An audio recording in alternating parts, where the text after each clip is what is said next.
Belauzarán, eres exdiputado federal en 2 ocasiones, eres autor, En una ocasión. en una ocasión, perdón, y eres autor de varios libros y también eres impulsor de la Marea Roja, la Marea Rosa del Frente Cívico, y Jorge Gómez Naredo es jefe de información de la revista Polemón, profesor e investigador de la Universidad de Guadalajara y militante de Morena. Gracias por estar aquí, aceptar este debate sobre los temas. Rápidamente se los pongo sobre la mesa. Representación en el Congreso, justa o injusta. Poder Judicial, reforma. ¿Qué sigue para la oposición?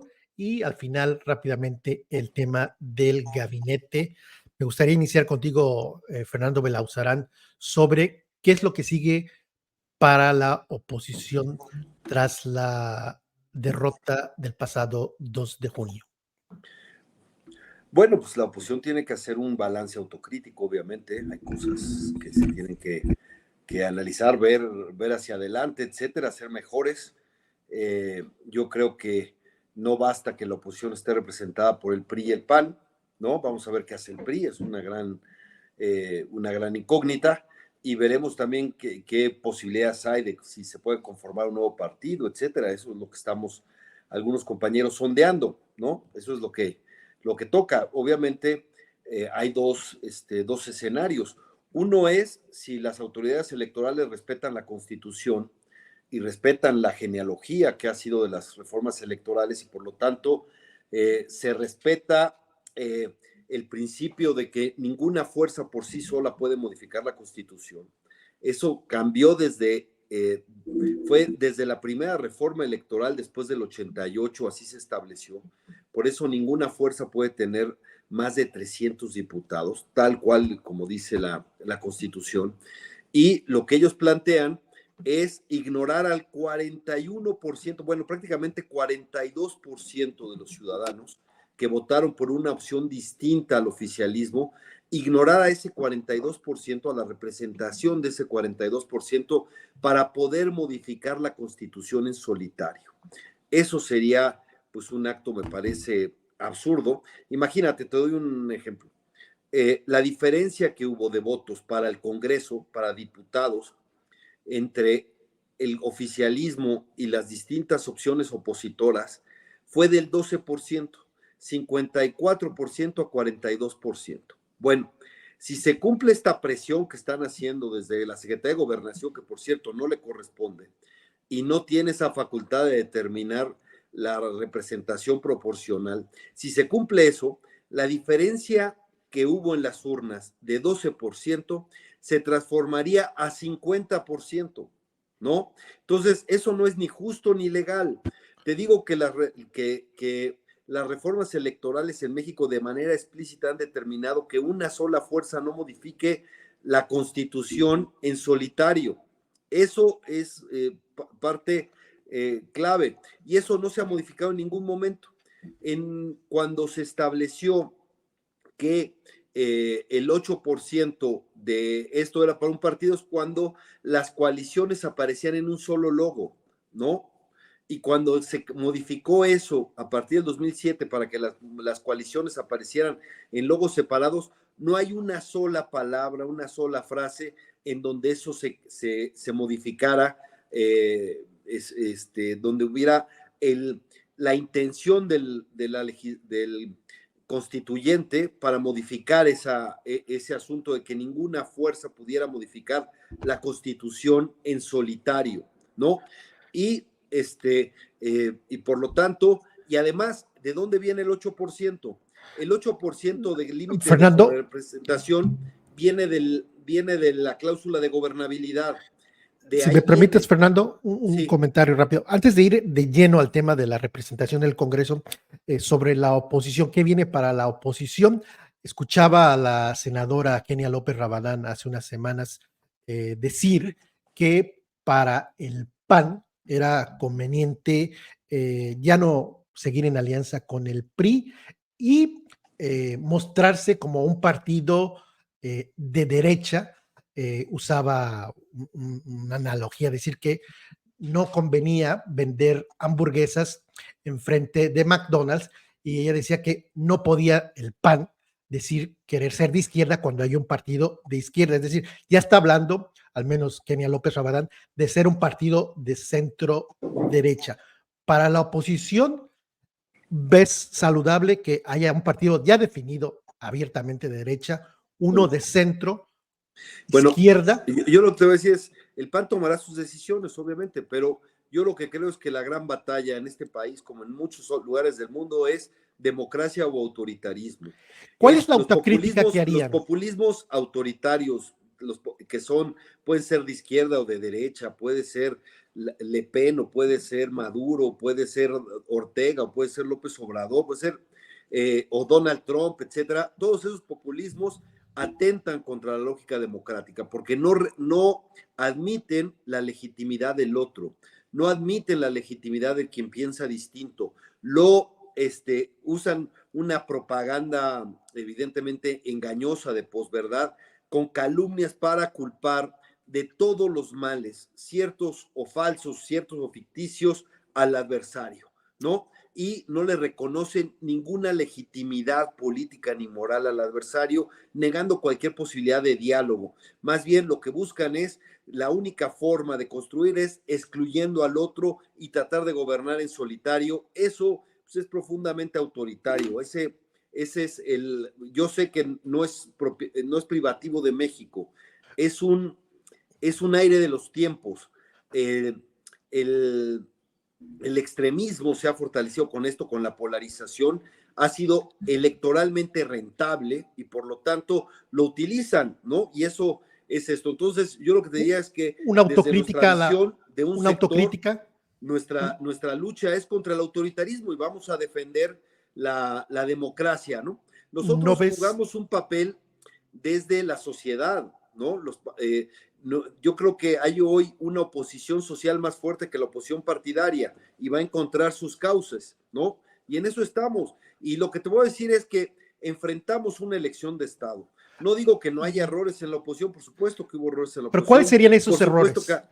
La autocrítica de la oposición. ¿Cuál sería la Bueno, pues, autocrítica? ¿qué te puedo decir? Los partidos políticos, ve tú cómo se están discutiendo el asunto de sus direcciones, ¿no? El hecho de que los presidentes de los partidos hayan primero priorizado su espacio en la lista plurinominal, pues es uno de los errores. Es obvio, no estoy definiendo el hilo negro. Que haya tenido algunos lapsus Xóchitl Gálvez, pues también.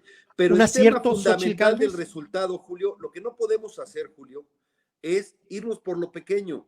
¿Qué es? O sea, hablemos del elefante en la sala. El Vamos a hablar elefante del en la elefante sala, en la espérame, sala. Julio, el elefante en la sala es la elección de Estado. Esta es la elección más inequitativa en 4 décadas, ¿no? Vamos a ir Y a ese ya lo tema. dijo el Tribunal Electoral, la intervención del presidente, pero no solo es eso, son los 3.500 millones de pesos que le dan al ejército llamados servidores de la nación, el cual no se constituyó por una convocatoria abierta, sino que eran los mismos militantes o los mismos simpatizantes de López Obrador, los brigadistas de López Obrador, que hacían propaganda casa por casa en 2018, fueron los que nada más les pusieron el mismo chalequito guinda a repartir beneficiarios y que, como está documentado, llegaron a coaccionar a los beneficiarios para que votaran esto, mintiéndoles, diciendo que sus apoyos se jugaban en la elección.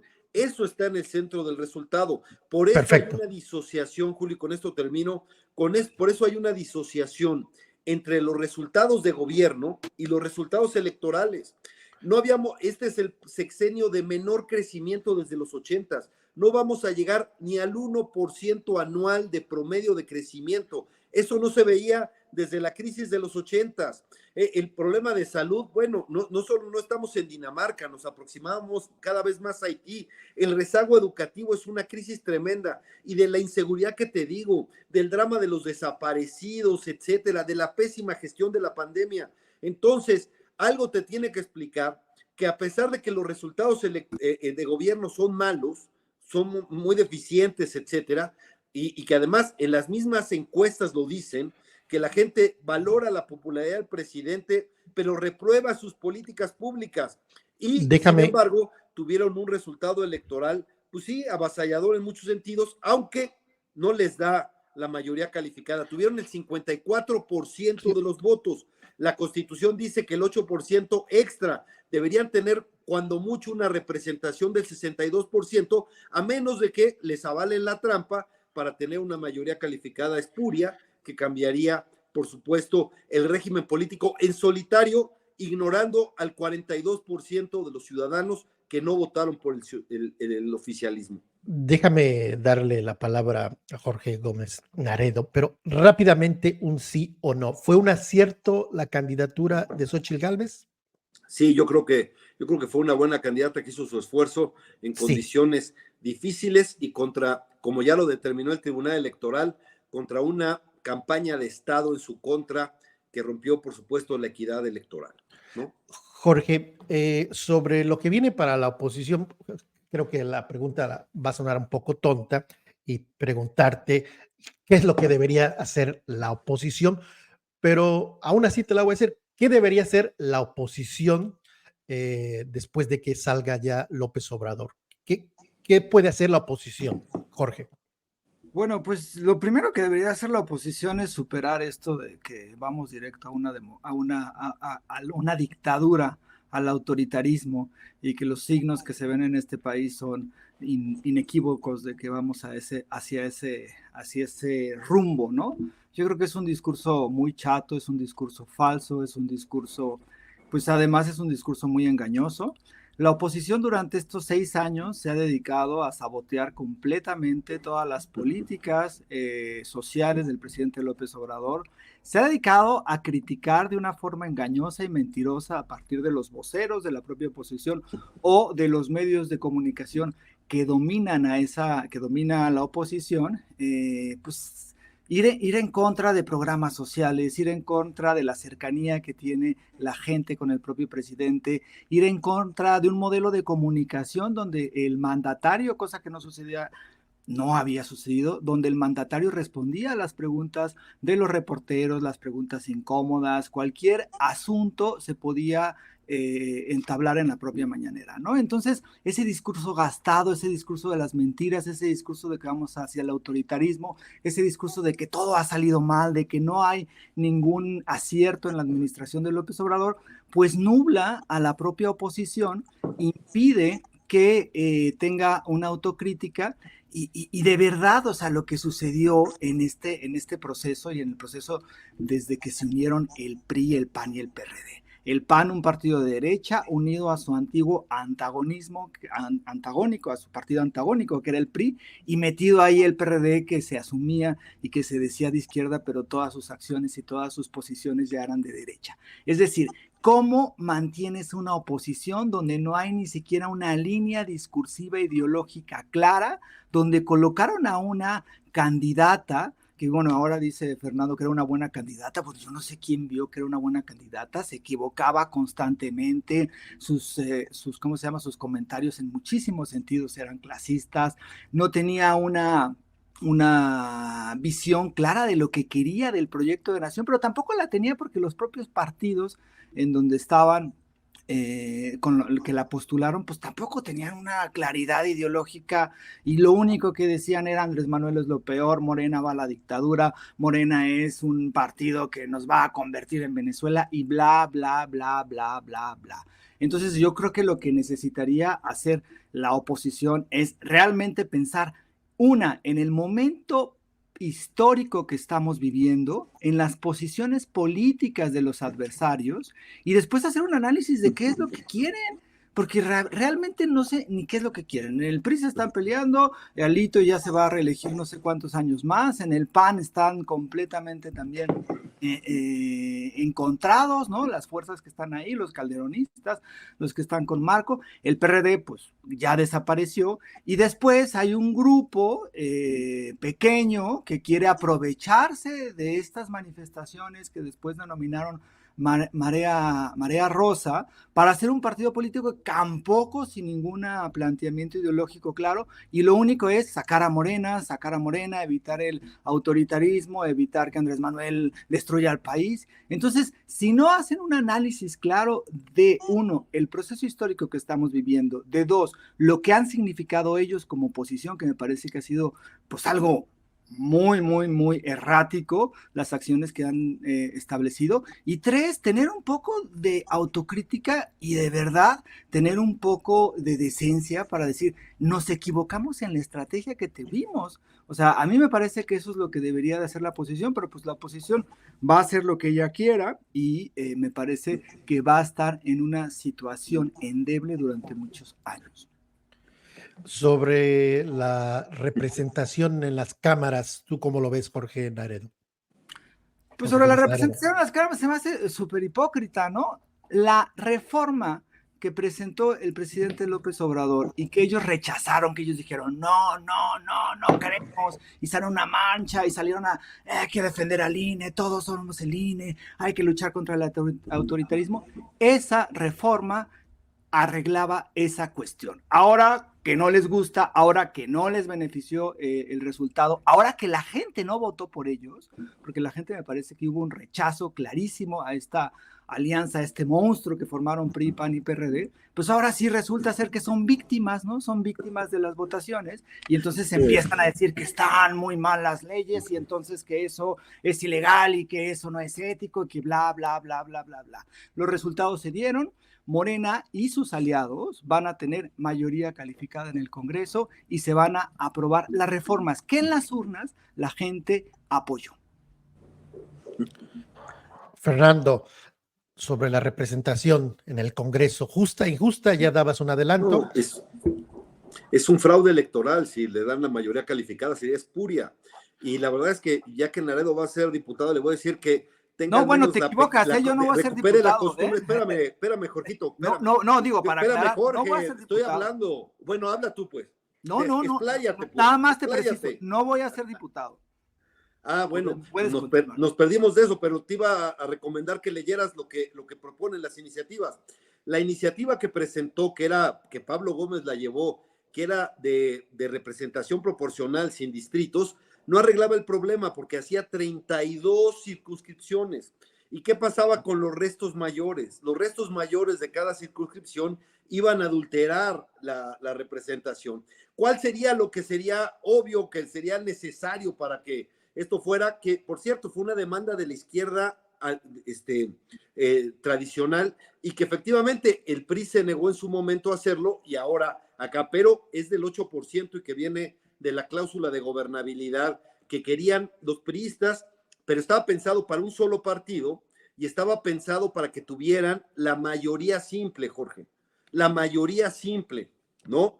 Entonces, para eso estuvo, no estoy inventando, lo puede cualquiera estudiar, todo ha sido público, está en la exposición de motivos, está en los debates, está en todo, es pública las discusiones sobre la transición a la democracia en México. Entonces fue así. Ahora, ¿cuál sería lo que debería hacer un gobierno que diga que es democrático, que va a representar la voluntad popular? Tratar de que la representación sea pura, es decir, tú tienes 15% de los votos, tú representas a 15% de los ciudadanos, tendrás el 15% de diputados en la Cámara, como sucede en algunas partes del mundo donde sí hay una correlación estricta, una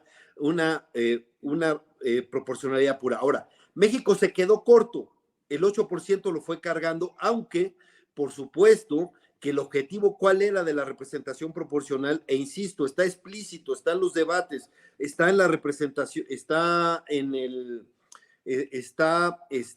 la exposición de motivos y todo esto. La representación proporcional es para que el resultado que tú tuviste con diputados uninominales se aproxime a tu porcentaje nacional. Eso está, esa es la intención. El 8% era por la mayoría simple, como te dije, y nunca aceptó el PRI quitarlo. Ese fue un retroceso. Se planteó incluso bajarla al 4%, etcétera. Pero es 8%. Y lo que sí era explícito es que ninguna fuerza por sí sola pudiera modificar la Constitución. ¿no? Que tuviera que reconocer a las minorías. ¿Y de qué minorías estamos hablando? ¿Cuál es el tamaño de las minorías? 42%. 42% fueron los que votaron por otras opciones. Y entonces lo que nos quieren decir es que la Constitución permite que el 54% que representa el oficialismo pueda modificar en solitario la Constitución, establecemos un nuevo régimen sin división de poderes, en donde el hiperpresidencialismo que hemos visto de facto, porque nadie puede negar el hiperpresidencialismo, en donde las decisiones se han concentrado otra vez en el Ejecutivo. Jorge Carpizo, en el viejo régimen, lo decía de una manera elegante, decía, las facultades metaconstitucionales las facultades metaconstitucionales del presidente. Bueno, eso es lo que hemos visto desde el principio. Es más, la cancelación del nuevo aeropuerto se hizo cuando el presidente todavía ni siquiera tomaba posesión y sin que el presidente tuviera facultades para cancelar contratos ya firmados. Y lo hizo. Hay un hiperpresidencialismo exultante. Ahora lo quieren hacer, lo que era de facto en este sexenio, lo están haciendo de jure. Y entonces todo el poder a una sola persona. Y eso, por lo menos, no está en mi concepto de democracia. La democracia implica contrapesos al poder, implica ponerle límites al poder. Eso es, y esa es la historia de la lucha por la democracia, no en México, sino en el mundo, ponerle límites al poder, porque el poder ilimitado se llama despotismo. Jorge, déjame dar un dato y me gustaría que respondieras. De los 300 distritos en disputa, de los 300 distritos electorales, Morena y sus aliados ganaron 255 distritos. Del Senado, 30 de 32. Es decir, en el Congreso obtuvieron el 85% de los triunfos y el bloque opositor o la oposición el 15% y en el Senado 93% y la oposición el 7%. Bajo esa lógica, entiendo la representación proporcional, bajo esa lógica, pues Morena tendría no una sobrerepresentación, sino una representación menor tan solo en los triunfos directos del voto directo. Sí, así es, digo, se ganaron los distritos de mayoría relativa, por ejemplo, el PRD, ¿cuántos ganó el PRD? 1, ¿no? No 45 ganó la alianza del PRI. La verdad ni me fijé. 45 ganó el bloque del PRI final, PAN. Ajá, 45, 33 PAN, 9 PRI, 1 PRD, si no me equivoco. Pero por supuesto, o sea, Morena ganó la mayoría de las diputaciones de mayoría relativa, y sí, la mayoría, la representación proporcional, que además es una representación, como hoy lo explicó la secretaria de Gobernación, aunque no le guste a Fernando porque no sé, que se meta en esos temas, pues sí, era una cuestión que antes era por coalición. Ahora es por partido político, entonces pues habría que respetar eso, que además se siguió durante los últimos procesos electorales y que no va en contra de la legislación. Si el PAN, PRI, PRD hubiera ganado, hubiera sido al revés el resultado y el PAN, PRI hubiera ganado la mayoría de los distritos, no estaría esta discusión de la sobrerepresentación. Esta discusión de la sobrerepresentación la están haciendo como un argumento porque perdieron prácticamente todo, porque perdieron la mayoría de los distritos, porque su candidata fue una candidata mala que sacó, nunca se había visto que la alianza PRI-PAN-PRD, que antes tenía bastantes votos, ahora tuviera tan pocos en conjunto, y entonces lo que hacen es una argucia y están discutiendo algo que ellos mismos aprobaron y que además está en la normatividad. Entonces, me parece que en ese sentido no se va al autoritarismo, porque esto que dice Fernando de que desde el principio Andrés Manuel mostró sus dotes autoritarios al cancelar el aeropuerto, el nuevo aeropuerto internacional de la Ciudad de México, es absurdo. O sea, en ningún momento Andrés Manuel ha mostrado signos de autoritarismo. No hay nadie en la cárcel perseguido, encarcelado por pensar distinto, ¿cómo se llama? Los liderazgos de los partidos políticos pueden decir y pueden hacer lo que les venga en gana. Ese tema de que es un proceso que vamos directamente al autoritarismo y al mismo tiempo establecer que ellos son una especie de los garantes de la democracia o los que han luchado por la democracia en los últimos años. Por favor, ¿a quién le hicieron fraude en el 2006? ¿A quién le hicieron fraude en el 2012?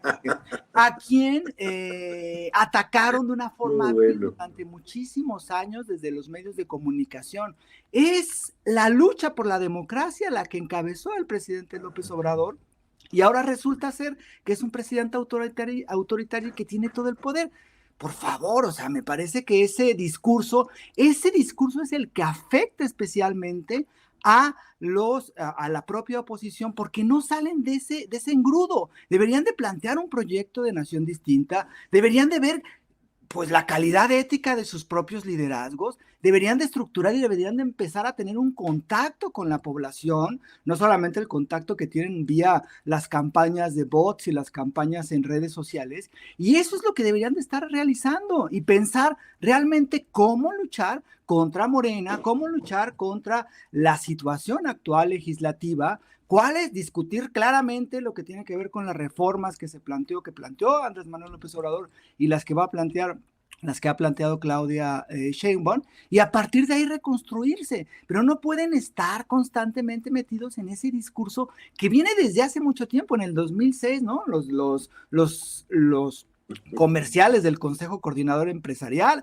o los comerciales que estaban apoyados por el PAN, proyecto, AMLO, un peligro para México, que eran bastante grotescos, pues deberían de pensar que ese discurso ya no les funciona y que deberían de establecer y deberían de hacerse una oposición propositiva, una oposición sí crítica, pero una oposición que no tenga 2, 3 discursos y que esos discursos los repita constantemente, que la gente ya no se los cree.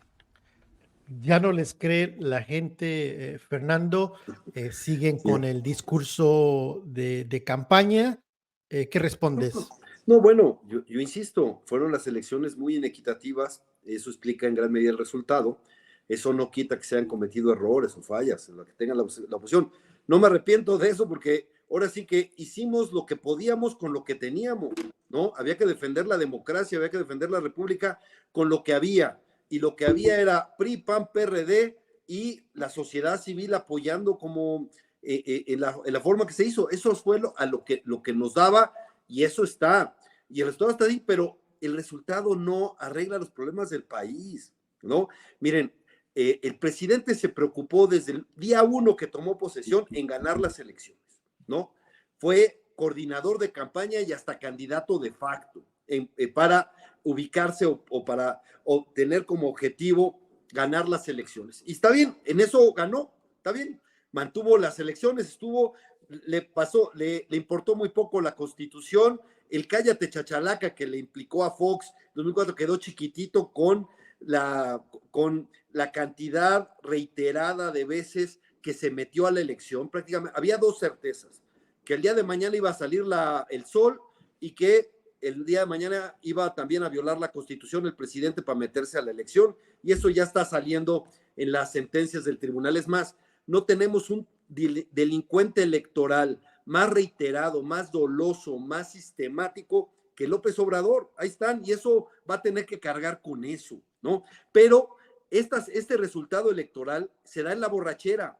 Gastó todo lo que teníamos, se comió todos los ahorros que se tenían para caso de algún problema financiero, fiscal, una crisis. Todos esos ahorros se los tragó. Se tragó los fideicomisos, hasta el de las enfermedades catastróficas del Seguro Popular se tragó para otras cosas, ¿no? Y ahí están los resultados, ¿no?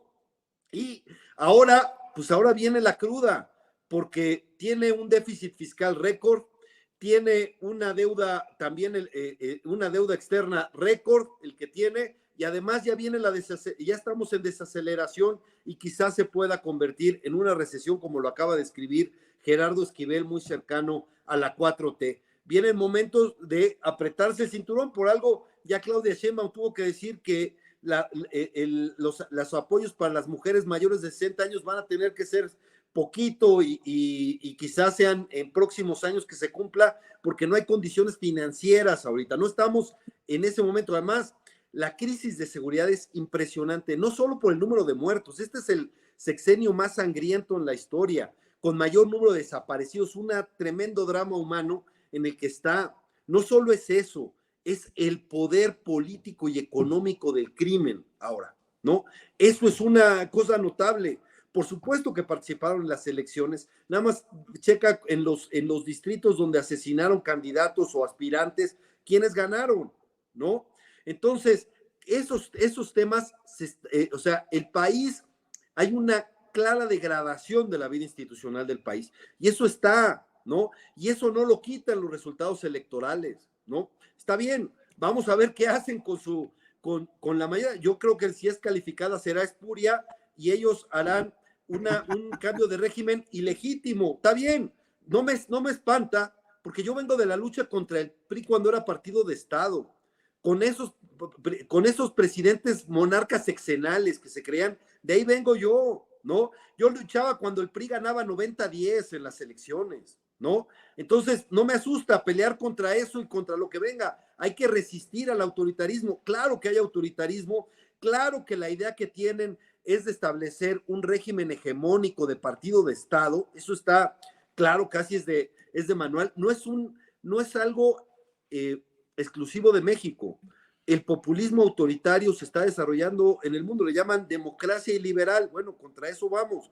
Pero lo que sí les digo es que los problemas del país persisten y se están agravando. Y en eso, entonces van a tener que tomar una decisión. ¿Siguen con la polarización y actuando en solitario o van a querer determinar todos solos? Está bien, pero entonces la responsabilidad de lo que está sucediendo es toda suya. Solamente ustedes decidieron a destruir el Seguro Popular y establecer el INSABI. Ahí están los resultados. Solo ustedes decidieron cambiar toda la forma para adquirir medicinas y los niños con cáncer, en buena medida más de 4,000 fallecieron por falta de quimios. Nada más pregunta, mira, la investigación que hizo Nayeli Roldán de Pájaro Político, la austeridad mata. Nada más checa cómo más del 90% de los enfermos de cáncer se tuvieron que costear sus quimios personalmente. El servicio público de salud, más del 95% de la gente lo tuvo que costear con sus recursos, porque en el sistema público no había los medicamentos y las medicinas. Tienen que hacer lo que sea, vender sus carros, etcétera, vender su casa, hipotecarse para poder sostener una enfermedad crónica. Esa es la realidad de este país, ¿no? Claro, yo entiendo, y la verdad es que el problema no son los programas sociales. Entiendo la importancia que es para la gente las transferencias en efectivo y que les sirve para llegar a fin de mes a mucha gente, y eso, pues esos son sus salvavidas, ¿no? El problema son dos de eso. Uno, que se usan los programas sociales para hacer proselitismo, lo cual está prohibido expresamente en la Constitución. Y segundo, que se descuide todo. Entonces, sí tienen un dinerito extra, pero como todo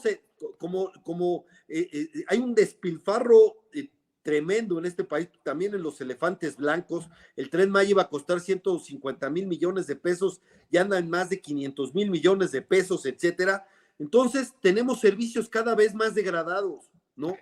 Cada vez más degradados. El servicio público ha sido una degradación tremenda en luz, en agua, en sistema de salud pública. La mediocridad educativa es terrible. Simplemente pensar que hay millones de niños que salieron de escuela en la pandemia y no regresaron, y esos son datos oficiales, eso es una crisis también educativa. Nada más que ese tema, que podría ser el contexto del país, le importó menos a la gente, ¿no?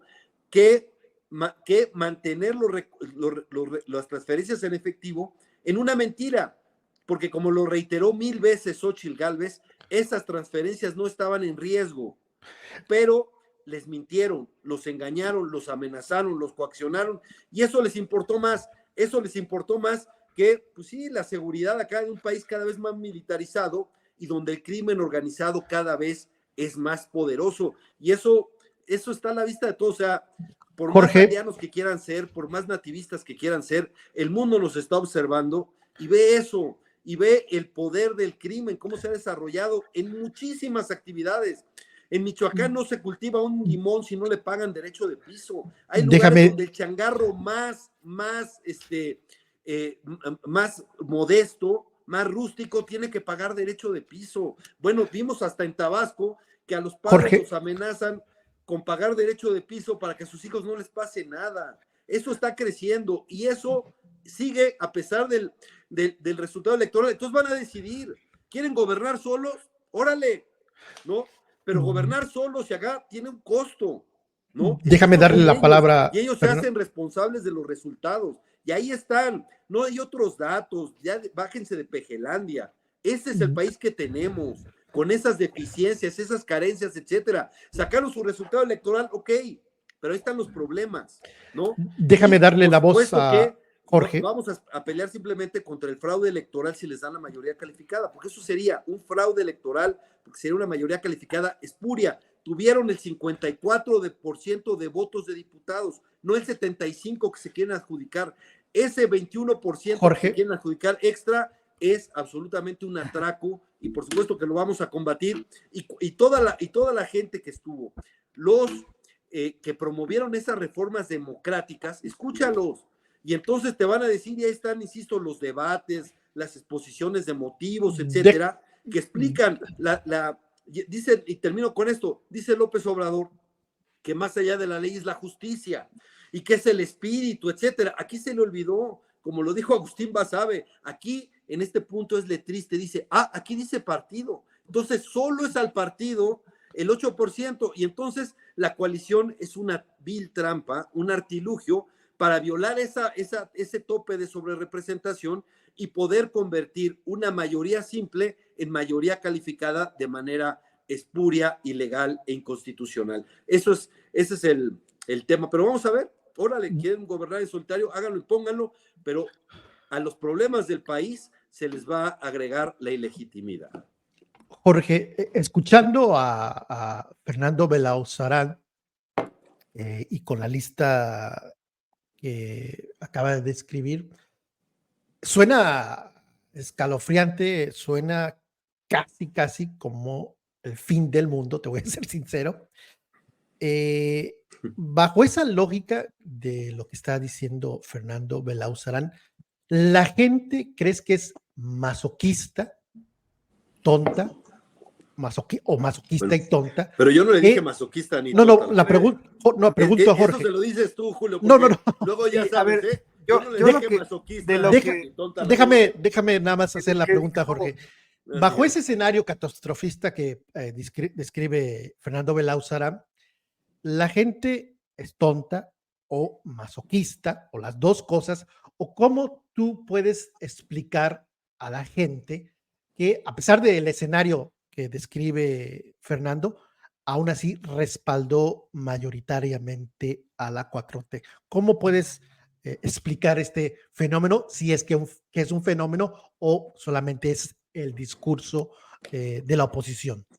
Sí, bueno, antes de eso, a mí me sorprende un poco que Fernando ahorita haya dicho que él había sido un gran crítico y un gran luchador en contra del régimen autoritario y de los priistas, ¿no? Cuando en realidad con todo el discurso que está manejando, pues prácticamente está defendiendo los gobiernos de Calderón y de Peña Nieto, diciendo que todo estaba mejor con el PRI y que ahora todo está peor, ¿no? O sea, se me hace así como una contradicción que se haya puesto como un gran defensor de la democracia en contra de los partidos del PRIAN, y pues ahora resulta ser que de cierta forma está alabando los logros del PAN. Ahorita claro, Jorge, ahorita claro, pero está bien. Y otra cuestión, que además pues haya en esta alianza PRI-PAN-PRD, que es una alianza verdaderamente inmoral. Pero bueno, a ver, el punto es, yo creo que en lugar de entender y en lugar de hacer el análisis de por qué la gente votó abrumadoramente por Claudia Sheinbaum y por qué votó por la continuidad y por los candidatos de la alianza Morena, PT y Partido Verde, en lugar de hacer ese análisis, lo que dicen es, la gente no entiende, ¿no? Es decir, la gente no entiende que estamos entrando a un proceso de autoritarismo y que el poder lo va a tener todo Andrés Manuel y Claudia Sheinbaum, y entonces que todo está mal, ¿no? Y me parece que en lugar de analizar qué es lo que sucedió, cómo fue la victoria de Morena, lo que están diciéndole a la gente, pues es que la gente es tonta, y la gente no piensa, y la gente vota por él porque le regala una migaja. Eso se me parece de una ruindad terrible, y me parece una falta de respeto, que es una falta de respeto sistemática de todos los voceros de la oposición a la gente que fue a votar por Andrés Manuel, y que fue a votar por Claudia, y que fue a votar por Morena. Eso me parece una falta de respeto, y eso es algo que ha perjudicado mucho a estos voceros y que ha perjudicado mucho a la oposición. Es decir, ¿por qué están en esta negativa de entender lo que está pasando, ¿no? Y después otra cuestión. Están hablando de que hay un fraude y de que si se logra la mayoría calificada como se va a lograr, es una mayoría fraudulenta. Ellos fueron los que aprobaron las leyes que permiten esto. Y además, por favor, no hubo fraude. Los programas sociales no se utilizaron como se utilizaban los del PRI en el Estado de México, o como los utilizaban en otras entidades, y diciendo, si no votas por nosotros, van a ser... es directo los ingresos, no se iba a quitar, está en la Constitución. ¿Por qué siguen minimizando a la gente? ¿Por qué siguen tachando a la gente que no entiende? Eso es lo que les afecta tanto como oposición, el desprecio a la decisión de la población, el desprecio al pueblo, y minimizar la inteligencia de todas las personas que fueron a votar, porque el voto mayoritario que dieron a Claudia Sheinbaum también fue un voto de rechazo a ustedes. También fue un voto de rechazo a esa forma en cómo tratan, minimizan y hacen menos a la gente y hacen menos al pueblo. O sea, como si la gente no comprendiera desde su posición, como si la gente estuviera, es tonta, entonces, o como si la gente no comprendiera, es un autoritario Andrés Manuel, y entonces, pero como no lo entiendo, voto por él. No, por favor, hemos vivido un proceso distinto en este país, hemos vivido un proceso en donde la gente está más concientizada, en donde la gente ya no se le engaña como se le engañaba antes, en donde solo había unos cuantos voceros, donde solo había unas cuantas voces, y esas voces están ahora completamente desprestigiadas. Veamos el caso de Loret de Mola, veamos el caso de Ciro, veamos el caso de muchísimos voceros que están completamente desprestigiados porque la gente tomó conciencia de que hay un cambio y votó por ese cambio. Y me parece que la oposición, nuevamente, es un consejo, bueno, no estoy para dar consejos, pero deberían tomarlo. Hagan un análisis de ustedes, hagan un análisis, sálganse de ese discurso, autoritarismo, democracia, dictadura y tal, y de verdad hagan un análisis. O sea, decir que todo está mal, me parece que es absurdo. Decir que todo está mal cuando la gente tiene un ingreso, cuando la gente tiene proyectos, cuando la gente ve que los recursos no se van en corrupción y se van en obras como el Tren Maya, se van en refinerías, cuando se recupera soberanía energética. Decir que eso, la gente no lo entiende, que todo está mal, por favor. Ese discurso de decir todo está mal no les ayuda y no les va a ayudar. Y si van a crear su partido político, nuevo partido político, que creo que va a estar muy complicado porque en la última asamblea que tuvieron no llenaron ni el gimnasio ahí en Juan de la Barrera. Entonces, bueno, pues deberían de plantearse bien cómo va a ser su estrategia para luchar con un gobierno, con un proyecto que tiene el respaldo popular. Déjame preguntarte, Fernando, casi de la misma manera, ¿cuál será la popularidad del presidente? ¿60, 70? ¿Qué número les gusta? No, yo creo que está arriba del 55%, a veces pasa un poco del 60% acá. Vamos a dejarlo. Que yo veo, pero, vamos a dejarlo en 60. Sí, y te voy a decir que es menor que la que tuvo Salinas cuando se fue, o Cedillo cuando se fue. Ahí están los datos de las mismas empresas, pero mira. Dame un segundito, Fernando, para hacerte la pregunta. Vamos a dejarlo en 60%. Y quiero hacerte la misma pregunta que le hice a Jorge. Me describes un escenario casi del fin del mundo. ¿Qué es lo que están haciendo mal si están estás explicando un escenario muy, pero muy feo de dictadura, de populismos como el de Francia, Le Pen, como el de Italia, como el de Hungría, inclusive también a veces ponen el de Turquía. Sí, ¿Qué es lo que está fallando? Que ese discurso, que no es exclusivo tuyo, si uno pone a Typical TV, a Loret, a varios programas, es el mismo discurso. ¿Qué es lo que está fallando? Que sí. no, la gente no los escucha. 60% de aprobación, 60% del voto popular. ¿Qué es lo que está fallando en ese discurso que no está llegando a la gente? ¿Cuál es la desconexión entre el Sí. discurso del fin del mundo y que la gente dice, pues, No, no, no? es bueno, mira, y hay cosas que hay que entender y tenemos que ir.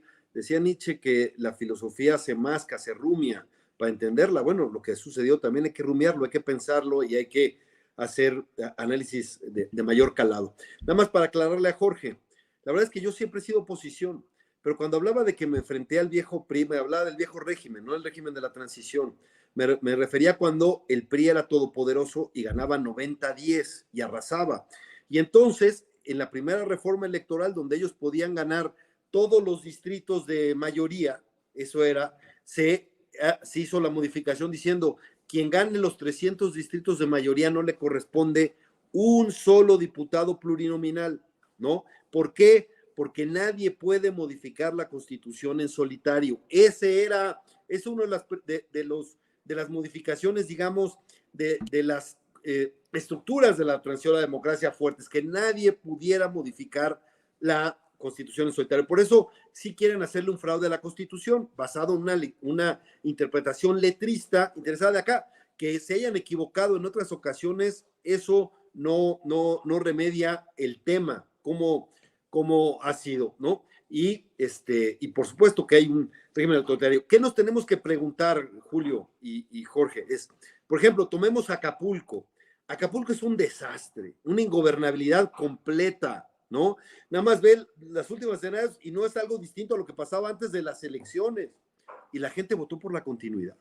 Tú checa, por ejemplo, Veracruz, un gobernador muy desprestigiado, mal calificado, una candidata con una cola de corrupción impresionante. Antes de refinar un solo barril de petróleo salieron sus casas. Ese es lo que han conseguido Dos Bocas, las casas de Rocío Nale, que nunca pudo explicar, por cierto. Y un candidato que pudo generar unidad y que era bueno, y sin embargo ya no hay alternancia. ¿Qué es lo que está pesando? Yo no estoy descalificando a la gente, no la descalifico, entiendo de alguna manera. Dice, frente a la situación tan difícil que hay, frente a la incertidumbre, yo agarro mis salvavidas, y mis salvavidas son los recursos en efectivo. El mismo presidente dice que llegan a 30 millones de familias, y somos 35 millones de familias en el país. Bueno, eso para la gente era, al menos esto lo tengo, y sí se sentían amenazados por los servidores de la nación, etcétera, que hay infinidad de testimonios de cómo si hay coacción electoral y proselitismo con los programas sociales, no como pasaba antes, peor que como pasaba antes, ¿no? Eso es aquí. Ahora, yo por supuesto ahí están mis intervenciones en el Congreso cuando gobernó Peña Nieto, incluso en los tiempos del pacto, y ahí están mis intervenciones, críticas, opositoras, etcétera. Siempre he sido opositor y cuestioné el militarismo de Calderón y cuestiono este militarismo que es muchísimo más radical que el que había con Calderón, muchísimo más radical en todos los sentidos, ¿no? Ahora hay dos fuerzas, dos sectores de facto. Ya no solo es el presidente que ha concentrado un poder inusitado, también es el ejército y es el crimen organizado, ¿no? Ahora, ¿por qué pesó más eso que la oposición? Pues sí, los partidos de oposición, los partidos tradicionales están desgastados, eso es cierto. La gente los castigó al régimen de partidos tradicional, los castigó en 2018, eso es obvio, ¿no? Y tienen ese problema de castigo, etcétera. Tuvimos que enfrentarlos con lo que teníamos. Pues vamos a ver si podemos construir algo distinto también, en una lógica, por supuesto, de que necesitamos mantener una unidad opositora, al menos en el Congreso, porque si pasa el plan C, vamos a hacer una república bananera, ¿no? Tremendamente bananera, y bueno, y pues lo van a ver, ¿no? Lo van a ver porque un país en donde tú le quitas, donde el control electoral vuelve a ser del gobierno, en donde se acaba en donde se acaba la división de poderes, en donde la gente, en donde los jueces, en lugar de saber, en lugar de tener conocimientos, van a poner a cualquiera ahí, ¿no? Que tenga nada más el título. Ahora sí que como Ulises Lara, que se recibió fast track en el Instituto Cúspide, así, ya con eso, porque lo único que quieren es la obediencia, pero el control político del Poder Judicial lo va a hacer más corrupto, más ineficiente, etcétera. Si realmente les interesara la justicia en el país, tomarían las fiscalías. Las fiscalías se quedan con más del 90% de los casos. Ahí está el cuello de botella. Nada más que las fiscalías, aunque son muy corruptas, son muy obedientes. Y termino con una cosa que es, acá dice Jorge que ya se acabó la corrupción, por favor. Ahora hay más discrecionalidad, más opacidad, todos los incentivos de la corrupción están.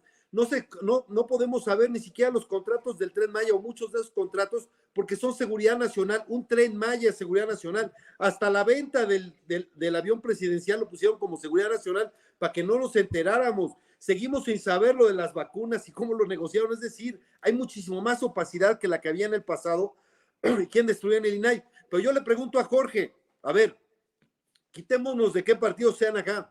Hay un personaje, o existe, era así una vez, un entre comillas, empresario que vendía azulejos en Villahermosa, Tabasco. Y de vender azulejos en Villahermosa, Tabasco, hasta el 2018, a partir de este sexenio, vende todo. Vende medicinas, balastro, quién sabe cuántas cosas a todas las empresas y tiene contratos excesivamente millonarios, ¿no? El personaje se llama Amílcar Olán, que es casualmente amigo de los hijos del presidente. Y insisto, vendía azulejos en Villahermosa antes de que empezara el sexenio. Ahora vende todo, contratos millonarios, muchos de ellos sin licitación o con licitaciones simuladas entre empresas de los mismos dueños, como está, porque no han podido desmentir un solo renglón, eso está, ¿no? Y además están las grabaciones en donde el personaje se jacta de su tráfico de influencias. Eso está, ¿no? Y sin embargo, ¿qué han investigado? Dicen, presenten las denuncias correspondientes. Se presentan y se quedan en la fiscalía porque tenemos un fiscal carnal, porque Gertz Manero, así como persiguió a sus parientes usando tráfico de influencias inventando hasta delitos que ni siquiera existían en el Código Penal, ¿no? Y eso está pues más que documentado, ¿no? Eso Déjamela dar. Entonces no me digan que la corrupción, imagínate que hubieras dicho, Jorge, si eso hubiera pasado en el sexenio de Peña Nieto, y un amigo de los hijos o de las hijas de la gaviota hubiera vendido igual algunos pisos en algún lugar y de repente le vendiera todo al gobierno, ¿no? Déjame. Que hubiera grabaciones en donde se jactaba cómo se sienta con los secretarios de Estado y cómo defrauda al Estado mexicano. Pero dice el presidente que no hay pruebas. El chiste se cuenta solo.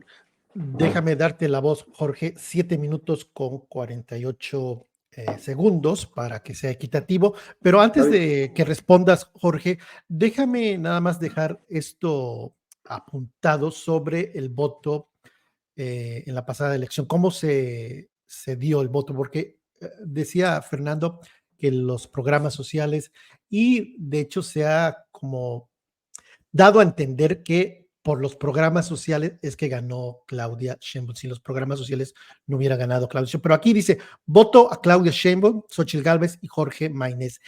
Inclusive en los ingresos más, pero más altos, si hubieran votado las personas con los ingresos más, pero más altos, hubiese ganado con 50% del voto Claudia, 6% MC y 44%. En los ingresos altos, 25,000 a 50,000 pesos mensuales, 52% Claudia y 39%. Es decir, de 25,000 a 50,000 pesos mensuales como ingreso, le hubiese ido muy bien si esas personas solo hubieran votado, solamente si hubiéramos puesto a las personas con más ingresos, la pelea hubiese sido más cerrada. Nada más quería poner ese dato ahí, Jorge, tiene 7 minutos. Sí, bueno, yo creo que a veces el problema de Fernando, con todo respeto, pues es que se informa con Loret de Mola, ¿no? Entonces, pues ahí sí es un grave problema. Pero bueno, a ver, una de las cuestiones, de verdad nos va, o sea, me parece como muy grotesco. Nos vamos a convertir en una nación bananera, ¿no? O sea, yo no sé si se dan cuenta de estas agresiones que dan al propio país. O sea, ¿por qué una reforma judicial? Que además es una reforma que busca mejorar la impartición de justicia, que busca erradicar la corrupción que existe entre muchísimos jueces, que busca que los ministros sean más cercanos a la gente, que sean más cercanos a las necesidades, a las problemáticas de la población, y cómo eso se convierte es que Andrés Manuel quiere obediencia y es que nos vamos a convertir en una república bananera. Son estos mismos discursos que me parece que la oposición abusa de ellos, discursos chatos, discursos engañosos y discursos que no tienen una relación con lo que la gente quiere, con lo que la gente piensa y con lo que la gente tiene de aspiración. Ahora, otra de las cuestiones que se han ido es en contra de la elección que plantea la reforma judicial en cuanto a los jueces, magistrados y ministros. Dicen, lo dijo ahorita Fernando, cualquier persona con un título de abogado va a poder ser ministro y va a poder ser magistrado y eso va a ser el acabose. No, en el sistema que se está planteando, que además se eliminan de 11 a 9 ministros, lo que se hace es que el Poder Ejecutivo va a proponer a una cantidad de personas, a 10 personas por cargo, el Poder Legislativo va a proponer a otros 10 y la Suprema Corte de Justicia propondrá a otros 10. Y de eso se van a hacer las elecciones y el pueblo va a poder decidir. Y eso va a haber una intervención para que el pueblo conozca más cómo funciona el Poder Judicial, que es un poder bastante opaco, para que esté vigilante de sentencias, de actuaciones de magistrados, jueces o ministros, y para que tenga una mayor incidencia, que eso es algo fundamental que necesita tener, porque los grados de impunidad que existen en este país, mucho tienen que ver con que el Poder Judicial no hace su trabajo. Y además, otra de las cuestiones que menciona Fernando, que creo que es importante, como pareciera como que el gobierno de Andrés Manuel López Obrador fue el que provocó la violencia en este país, ¿sí? Y el gobierno de Andrés Manuel se ha llenado o está relacionado con el narcotráfico, y no repitió ahorita lo de la mamá del Chapo, pero seguramente lo puede repetir. Y esa es una cuestión, dices, a ver, cuando inició el periodo de Felipe Calderón, 2007-2008, los asesinatos comenzaron a subir. Y unos casos de forma terrible. No había esa crisis que él decía, no había esa amplitud o ese crecimiento de la violencia, sino que fue para legitimarse como presidente cuando sabía que había cometido fraude en 2006. Vino esa alza, gran alza, después bajó un poquito con Peña Nieto, volvió a subir, y en el gobierno de Andrés Manuel el número de homicidios, primero se detuvo del incremento que venía en la tendencia con Peña Nieto y ha comenzado a bajar. Por supuesto que el proceso de descomposición que vivió el país desde Felipe Calderón fue muy profundo y se necesita, y se planteó una estrategia distinta, que no solamente era descabezar a los cárteles, sino apoyar a la gente y tratar de eliminar las grotescas desigualdades que vivíamos. Entonces, pues lo que se ha hecho es apoyar a la gente, tratar de que jóvenes no estén en contacto con la delincuencia, y es un proceso que va a tomar bastantes años y que me parece que no ha sido un fracaso, porque eso ha sido repetitivo de parte de la oposición, de que con Andrés Manuel es lo peor de lo peor en materia de seguridad y que todo es terrible. Entonces, sí me parece que debería nuevamente, y eso yo creo que es algo que no van a entender, porque creo que no lo ha entendido Fernando en esta, y queda muy claro, que no puede la oposición ser oposición y entablar una relación con la gente y lograr en un momento dado ganar elecciones si hablan con discursos engañosos, si muestran un gran desprecio al pueblo, a lo que piensa, y ahora resulta ser que hasta dicen es ilegal y es fraudulento el proceso electoral, cuando la gente votó masivamente. Y claro, les molesta mucho, les molesta enormemente que a pesar de toda la campaña, porque han sido campañas orquestadas durante más de 6 años, en el proceso de la pandemia hicieron una campaña para descarrilar al gobierno de Andrés Manuel López Obrador, lincharon de forma terrible al doctor Hugo López-Gatell. Tan bueno que era. Después de 6 años, después de toda esa campaña que les ha implicado recursos, que les ha implicado discursos que han establecido y estrategias mediáticas y en redes sociales, resulta ser que en 2024, con todo eso que invirtieron, el pueblo les dijo, no confiamos en ustedes. El pueblo les dijo, no confiamos en sus mentiras, y le dio el voto mayoritario a Claudia Sheinbaum y la mayoría a Morena. Y por eso están tan enojados y por eso ahora salen con esto de que es que va a ser, fue una elección fraudulenta y si logra la mayoría calificada Morena y sus aliados, es una mayoría legítima. Por favor, deberían de ponerse realmente a analizar qué es lo que están haciendo y tratar de no ver con la óptica de Morena autoritario, Morena lo peor del mundo, Morena es terrible, y ver con una óptica más autocrítica y una óptica de construir un proyecto de nación, porque no tienen un proyecto de nación. Su único proyecto de nación en estos 6 años ha sido criticar a Andrés Manuel y decir que Andrés Manuel es autoritario y que Andrés Manuel es un dictador. Eso no es un proyecto de nación y por eso la gente lo rechaza. Jorge, rápidamente, Fernando mencionaba lo de los hijos del presidente, el amigo, los contratos. ¿Qué respondes a eso del fiscal carnal? De los contratos de Almícar. Pues es una cuestión que sacó Loret de Mola, que además, pues si uno ve, no se metieron prácticamente en ningún medio de comunicación como se había metido anteriormente, y pues que se investigue, o sea, al final que se presenten denuncias, que se investigue. Que lo investigue Gertz Manero. Además, una de las cuestiones que es decir que una investigación de Loret de Mola demuestra que el gobierno de Andrés Manuel es un gobierno corrupto, es una cosa realmente grotesca.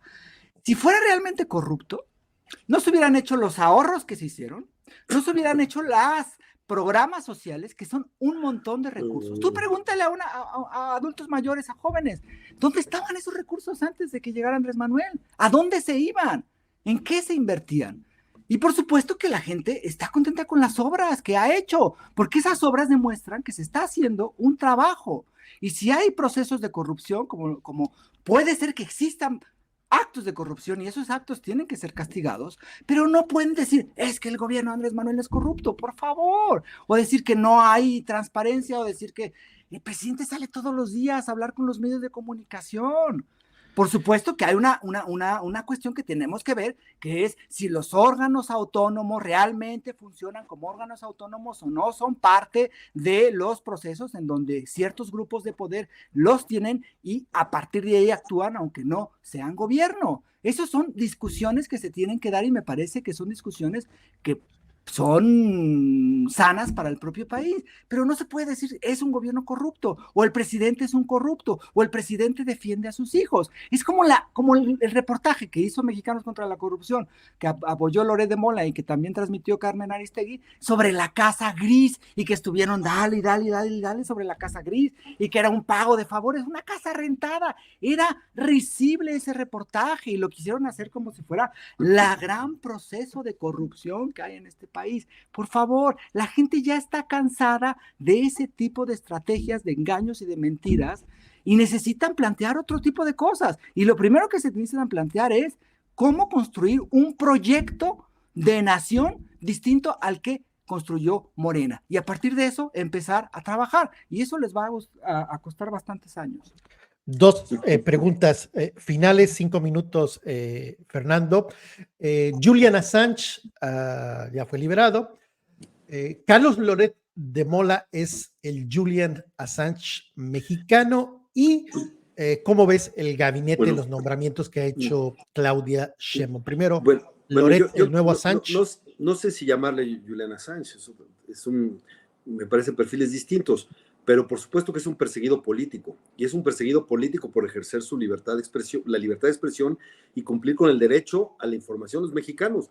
Ahí están los videos de los hermanos de López Obrador recibiendo sobres de parte del gobernador de Chiapas, o del que entonces era gobernador de Chiapas, Manuel Velasco, que es como la conciencia moral del régimen oficialista que está, ¿no? Entonces, ahí están, esos existen, ¿no?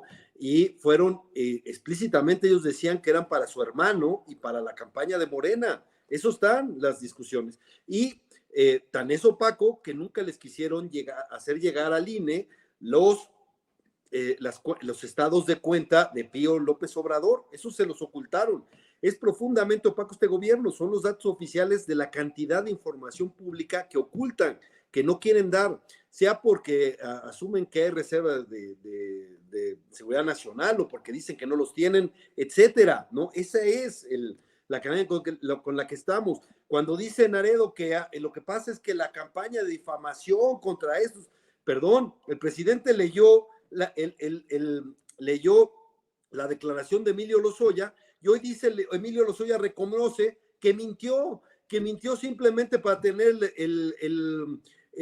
los beneficios del criterio de oportunidad, mintió para complacer al presidente y perseguir a los adversarios políticos. Por esa acusación que hoy dice Lozoya, que son mentiras y que no valen, persiguieron a Ricardo Anaya, el ex candidato presidencial. De ese tamaño es la persecución que hay en el país con esto. Y por supuesto, no han podido desmentir los puntos. Ahí están los contratos de Amílcar Olán, y ahí está que Amílcar Olán vendía solamente mosaicos en Villahermosa, y de repente le vende todo al gobierno de una manera tremendamente opaca. Y cuando te dicen, presenta tu denuncia, pues presenta, y por supuesto que se han presentado denuncias, pásaselas al fiscal carnal. ¿Y qué va a hacer el fiscal carnal con ellos? El verdadero cuello de botella de la injusticia, de la justicia en México, son las fiscalías. Ahí se queda más del 90% de las denuncias que ni siquiera están avanzando, y más del 90% de los delitos que afectan a la gente son del fuero común, no del fuero federal. Lo que quiere el presidente es controlar al Poder Judicial Federal. Eso es un régimen autoritario. Cuando no hay división de poderes, es un régimen autoritario. ¿Y a quién van a responder estos candidatos o estos jueces populares? Porque van a ser, pues a quien les ayudó en la campaña, a quien llevó las clientelas a votar. Todas las elecciones que no coinciden con la elección de gobernantes, hay una abstención abrumadora, lo vimos en los ejercicios de consultas populares que organizaron a petición de Morena. La abstención es inmensa, se convierte en una votación de clientelas, de gente que movilizan. ¿Y quién puede movilizar? Pues puede movilizar el régimen con esto, pero también el crimen organizado puede movilizar, ¿no?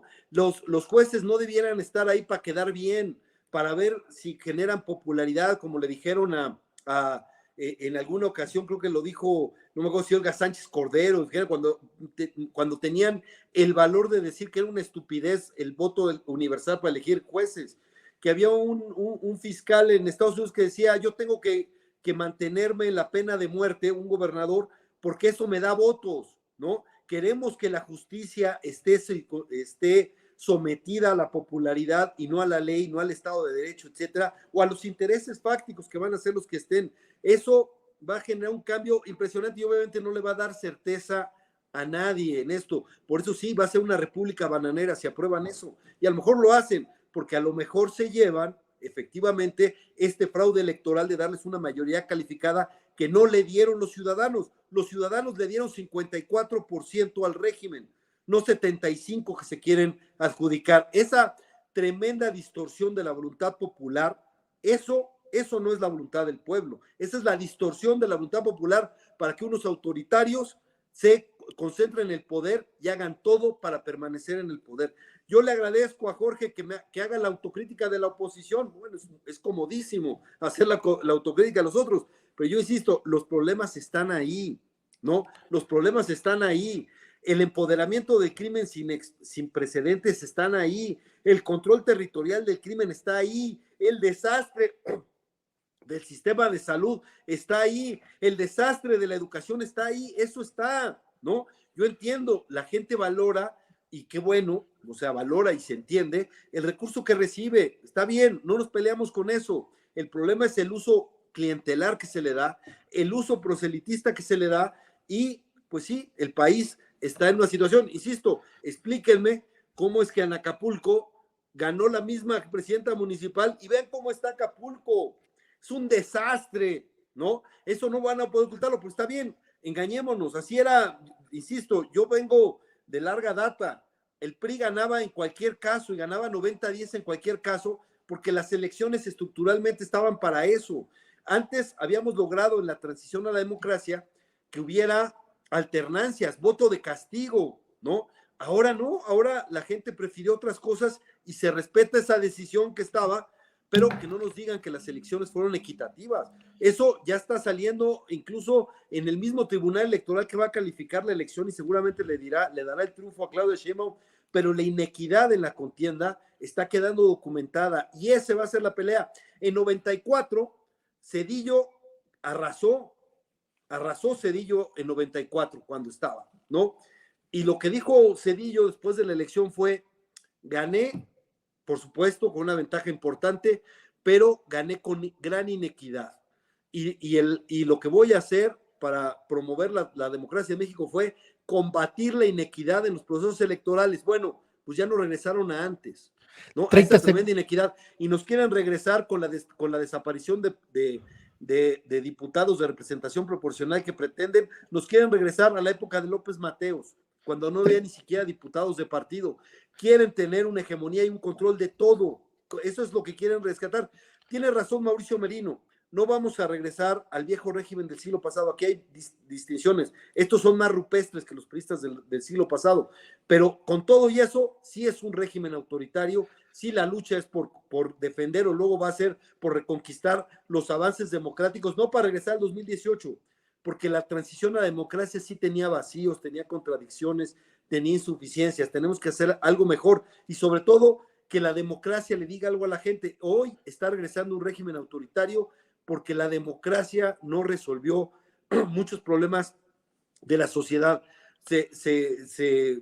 Obviamente hubo corrupción, hubo mucha desigualdad, hubo mucha injusticia, etcétera. Esas cosas no se pudieron resolver con eso, pero, perdón, los problemas de la democracia se tienen que resolver con más democracia.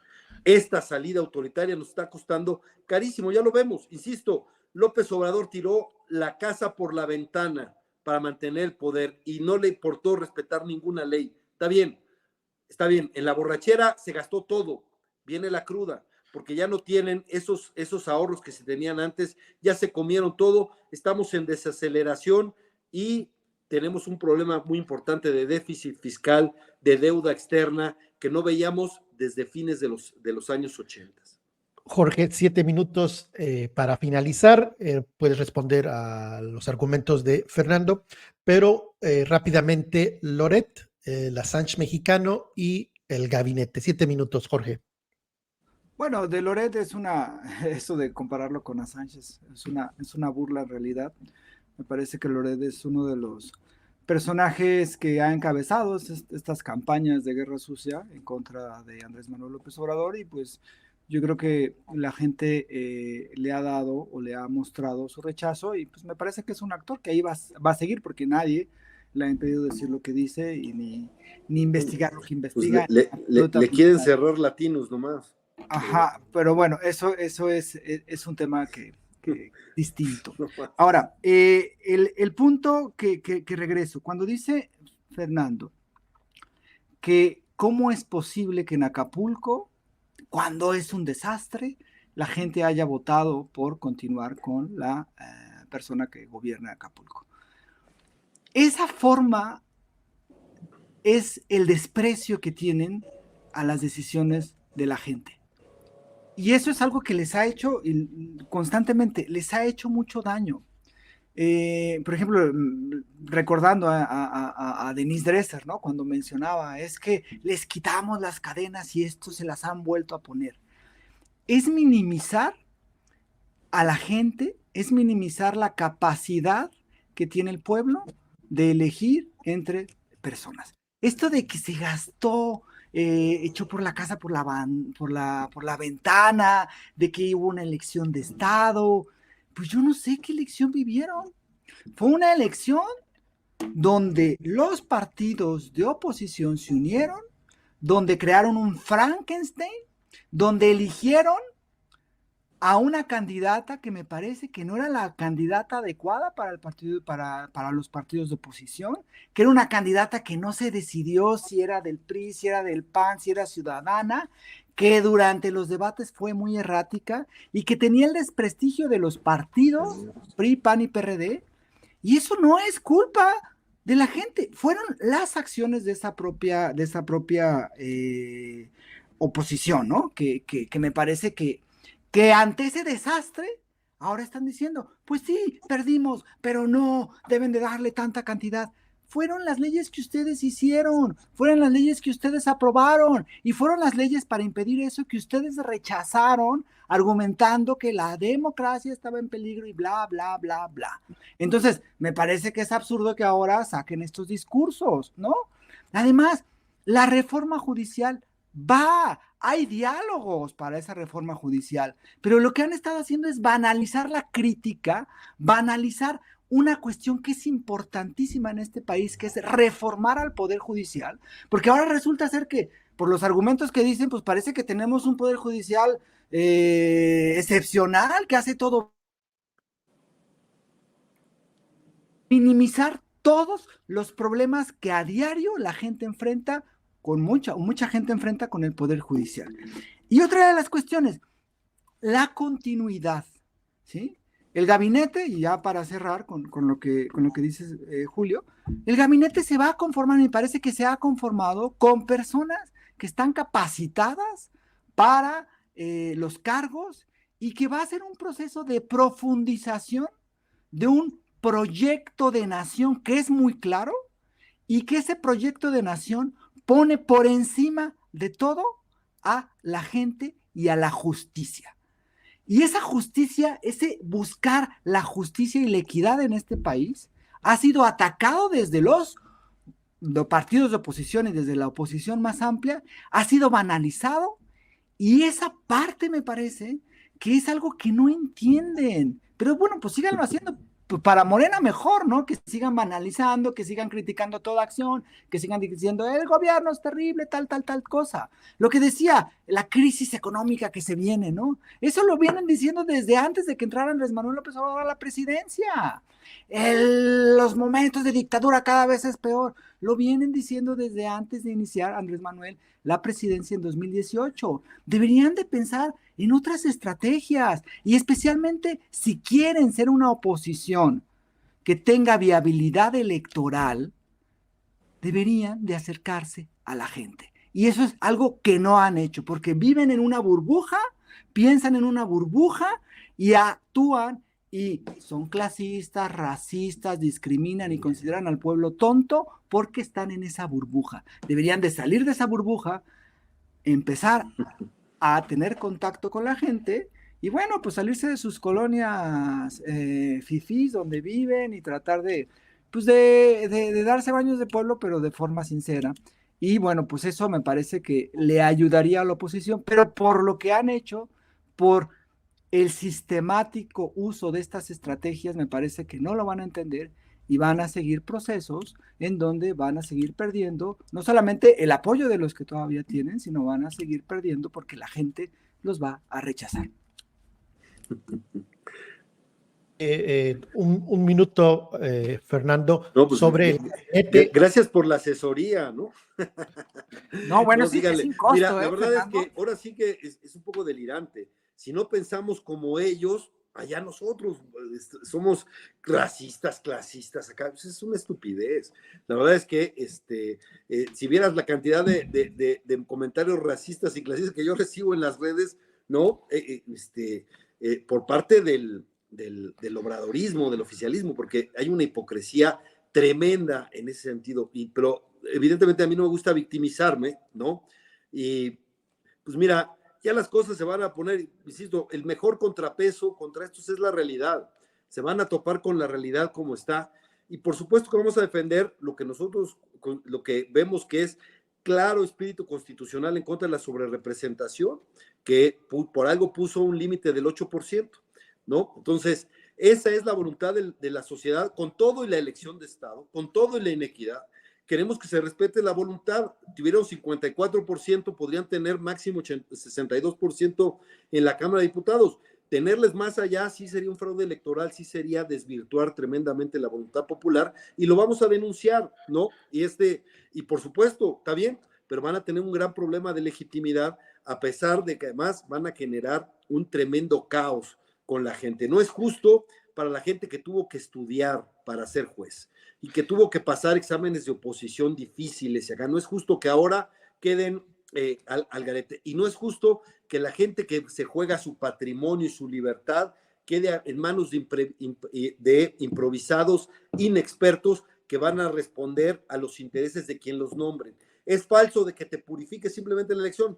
Mira, la verdad es que los jueces no están tan descalificados en México. Los que están muy descalificados en México son los diputados, y los diputados se eligen por el voto popular. El voto popular no te garantiza ni que sean más honestos ni acá. Lo que sí es que van a partidizar y van a partidizar y van a politizar un cargo de justicia que debiera estar al margen de eso, si es que lo logran, si es que logran ese desastre. El único país en el mundo que hace algo similar es Bolivia, similar porque no llegan a jueces.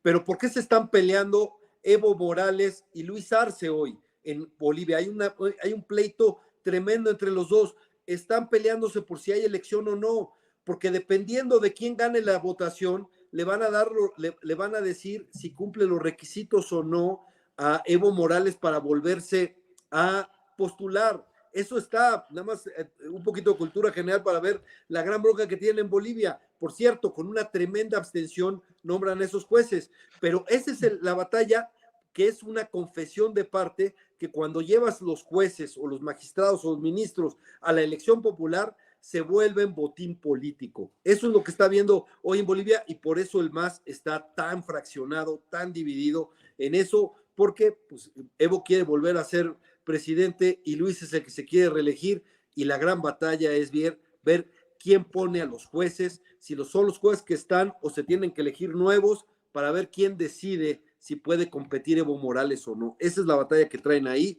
y me parece que pues ese es su único referente, porque en ningún otro país pasa eso. Algo dijo Elga Sánchez Cordero, que era Japón, ya le remediaron la plana para que no dijera tamañas barbaridades, ¿no? Pero bueno, en fin, están experimentando con este país en temas que para una persona jugarse la libertad, jugarse su patrimonio, jugarse eso, no es cualquier cosa, pero lo que ellos quieren es control político, quieren todo el poder, porque tienen una voracidad insaciable. Está bien, y pues yo le agradezco, por supuesto, sus asesorías a Jorge, pero lamento no pensar como él. Seguiré pensando pues como pienso. Jorge Gómez Naredo, 3 minutos, tienes la última palabra.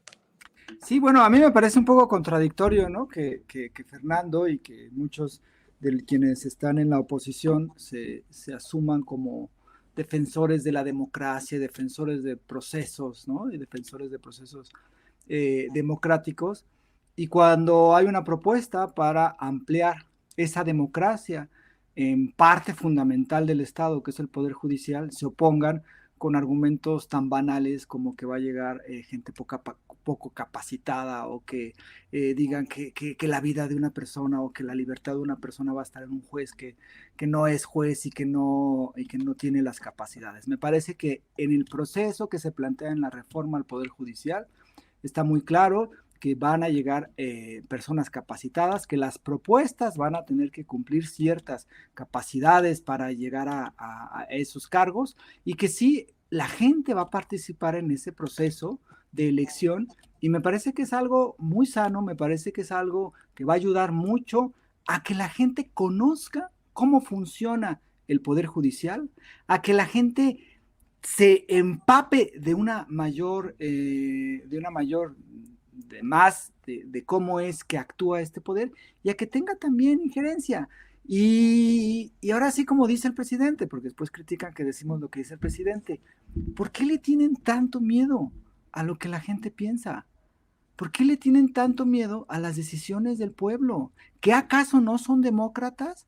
¿Qué acaso no han luchado ustedes tantos años de manera tan profunda, tan arduamente, con tanto tiempo por la democracia? ¿Por qué se oponen a la democracia? ¿Por qué se oponen a que la gente tenga incidencia? ¿Y por qué después se quieren decir, cuando hay un proceso democrático que me parece que fue bueno a pesar de ciertos procesos de impugnación, como hubo en Jalisco? ¿Por qué entonces que la gente decidió algo y entonces ya dice, no, es que hubo fraudes, que fueron elecciones antidemocráticas y que participó Andrés Manuel y que va a ser ilegítimo que Morena tenga la mayoría calificada? Jugaron dentro de esas reglas que ustedes mismos pusieron. ¿Por qué estar en contra de la democracia? ¿Por qué estar en contra de la voz del pueblo? No le tengan miedo y traten de acercarse a ese pueblo para encontrar qué es lo que piensan y entonces sí plantear sus proyectos. Entonces, me parece muy contradictorio que estos grandes luchadores a favor de la democracia que han dado su vida por ella, pues estén en contra en este momento de que la gente participe y que haya más democracia en este país. Gracias, Jorge. Gracias, Fernando. ¿Algún comentario adicional rápidamente, ambos? No. Perfecto. Gracias, Fernando Belauzarán. Gracias, Jorge Gracias. Gómez. Gracias. Gracias. Ahí está el debate entre Jorge Gómez Naredo y Fernando Belauzarán. Ya para despedirme, gracias al patrocinador de este programa en vivo. Si no estaban, si no sabían, es programa en vivo. Y gracias al patrocinador Francisco Araujo, que me invitó 10 cafecitos a través de Cómprame un Cafecito. Gracias, Francisco Araujo, por invitarme un cafecito. Y también muchas gracias a Víctor García, miembro de La Voz de Julio, nivel diamante, es decir, mensualmente. Víctor, allá en Florida, apoya con su membresía nivel diamante, que no es barata. Gracias, Víctor. Gracias, Francisco. Y nos vemos en el próximo video en vivo. Y ya saben que en este momento ya pueden checar otro video de La Voz de Julio. Ahí está el de Kenia López Rabarán. Finalmente, clic suscripción y te recomiendo este video. Gracias por su apoyo y gracias por su preferencia. Cuídense mucho.